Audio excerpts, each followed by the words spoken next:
Pemirsa, terima kasih Anda masih terus bersama Kasih Paham. Kita lanjutkan perbincangan. Mas Reza, sekarang saya ingin fokus ke kasus yang di Kelapa Gading. Adik membunuh kakak kandung sendiri.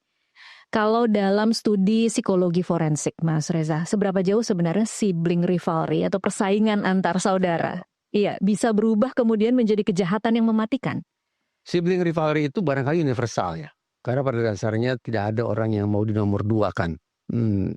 Tetapi bahwa sibling rivalry berlanjut dengan kejahatan, apalagi berlanjut dengan hilangnya nyawa manusia, saya tidak punya datanya, tapi perkiraan saya jumlahnya juga tidak banyak. Walaupun jangan ditafsirkan bahwa perkataan saya ini menganggap sepele kasus-kasus semacam ini. Justru sebaliknya, kita kan punya dasar untuk mengatakan, tadi kita sempat perbincangkan di segmen sebelumnya, orang yang paling kita percaya tapi justru melakukan pengkhianatan besar-besaran terhadap kita, pantas tidak kalau dijatuhi hukuman lebih berat? Pantas mungkin ya? Pantas ya. Karena rasanya lebih menyakitkan. Rasanya lebih menyakitkan. Semestinya dia yang paling punya empati. Semestinya dia yang paling punya hati. Tapi justru dia yang menjahati. Pantas kiranya dipertimbangkan untuk mendapatkan hukuman lebih berat lagi. Ya itu dia. Sibling rivalry hampir bisa dipastikan terjadi pada seluruh keluarga, pada kakak beradik. Tapi yang berujung pada peristiwa naas seperti ini tidak banyak. Oke, jadi kalau kemudian kita mencoba memahami, hampir sama seperti tadi kita mencoba memahami bagaimana kecemburuan seorang ibu tiri kemudian berbuah menjadi kejahatan, bagaimana kecemburuan seorang adik terhadap kakak yang kalau dari kutipan-kutipan polisi mengatakan bahwa adik ini cemburu, kakak lebih dapat semua perhatian, dapat semua apa yang dia inginkan. Dari cemburu-cemburu kecil ini kemudian berubah menjadi motif dan kemudian bertindak dalam agresi yang sangat mengerikan loh Mas Reza. Kasus yang menarik perhatian publik sedikit banyak akan memunculkan pressure, memunculkan tekanan kepada otoritas kepolisian untuk melakukan penuntasan berkas secepat-cepatnya. Hasilnya apa? Saya khawatir muncullah penjelasan kronologi peristiwa yang simplistis.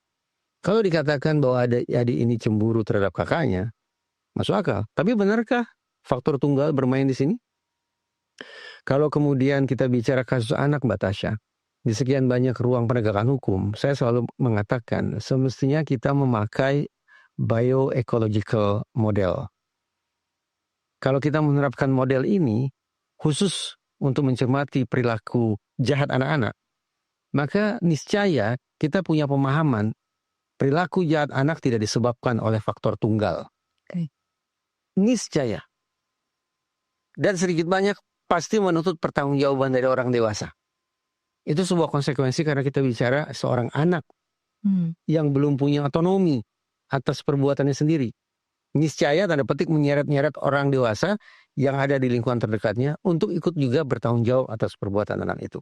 Nah, kalau kita bersepakat model bioekologis ini kita terapkan, maka semestinya pihak kepolisian bisa menyodorkan data yang lebih komprehensif, penjelasan yang lebih menyeluruh, lebih kompleks tentang sebab musabab mengapa ada seorang anak umur 16 tahun sampai hati menghabisi kakak kandungnya dengan cara yang sedemikian brutal. Tidak hanya disebabkan oleh faktor tunggal, tapi niscaya ada faktor majemuk di situ. Oke. Yang kita tahu saat ini polisi mengungkap motif pelaku, ada dua kata-kata yang kemudian saya catat di sini Mas Reza. Yang pertama adalah gara-gara korban tidak memindahkan barang-barangnya dari kamar pelaku, dan yang kedua adalah gara-gara korban sering menyusahkan ibu, meminta uang terus-menerus padahal kondisinya sedang sulit. Apa yang bisa kita tangkap dari dua fakta ini? Dari itu saja saya bayangkan bahwa boleh jadi anak yang berkedudukan sebagai pelaku, yang santun kita sebut sebagai anak berkonflik dengan hukum gitu ya, boleh jadi sudah memendam perasaan negatif sekian lama. Tapi pada akhirnya katup itu tidak lagi bisa menyumbat segala macam beban hati sampai kemudian meledak sedemikian rupa. Pertanyaan, apa yang terjadi sampai kemudian anak memendam perasaan negatif sekian waktu lamanya? Ya. Dan seolah-olah tidak teramati oleh kita. Seolah-olah tidak terobati terhadap diri dia. Apa yang menyebabkan itu? Orang-orang dewasa yang abai, orang-orang dewasa yang tidak cukup punya waktu, atau seperti apa? Karena sepertinya dalam nalar umum, bagaimana mungkin hanya gara-gara tidak memindahkan barang, sampai kemudian harus dicabut nyawanya? Apalagi dicabut nyawanya dengan menggunakan alat yang sungguh-sungguh mengerikan semacam itu. semestinya kita harus mau membangun keinsafan. Pasti ada yang lebih dari itu. Oke. Pasti ada penyebab yang lebih mendasar daripada itu. Silakan dicari. Adakah kemungkinan anak ini mencoba untuk mengendalikan beban hatinya akibat faktor-faktor yang banyak? Masalah keluarga yang tidak harmonis, kesedihan, kepedihan, kemarahan, keputusasaan yang dialami oleh ibu pun akhirnya bisa diserap seolah itu juga menjadi persoalan hidup saya pribadi.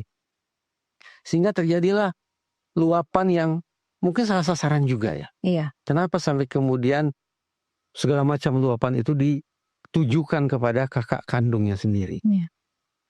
Ada tidak kemungkinan beberapa waktu ke depan setelah anak itu lebih tenang, muncul tidak penyesalan dalam hati dia? Bahwa setelah jatuh, keluarga ini jatuh, tertimpa tangga pula. Dan yang menimpakan tangga itu siapa? Ternyata tangan saya sendiri. Pelaku kejahatan itu tetap bisa shock batasnya. Tapi beberapa jenak kemudian, ketika dia sudah bisa menenangkan hatinya sendiri, penyesalan boleh jadi akan muncul pada momen itu. Iya, tapi kalau tadi memahami apa yang Mas Reza katakan bahwa ada andil orang tua dan bahwa orang Mungkin tua, lah ya. iya, maksudnya orang dewasa itu kemudian harusnya bisa dimintai pertanggungjawaban karena ini pelakunya adalah anak. Apakah ini salah ibunya karena tidak memfasilitasi emosi-emosi itu? Bisa saja, tetapi itulah kemudian yang dijadikan dasar bagi sebagian hakim untuk memutus anak dikembalikan ke keluarganya. Oke. Karena dianggap harus ada upaya untuk merestorasi, menata ulang anak ini. Bebannya pada siapa? Beban utamanya bukan pada petugas masyarakatan. Beban utamanya bukan pada Kementerian Pemberdayaan Perempuan dan Perlindungan Anak. Bebannya ada pada keluarga terdekat. Siapa? Ya, paling nyata adalah orang tua. Ayah dan ibu. Tetapi ada langkah perdata. Berani tidak ini dilakukan?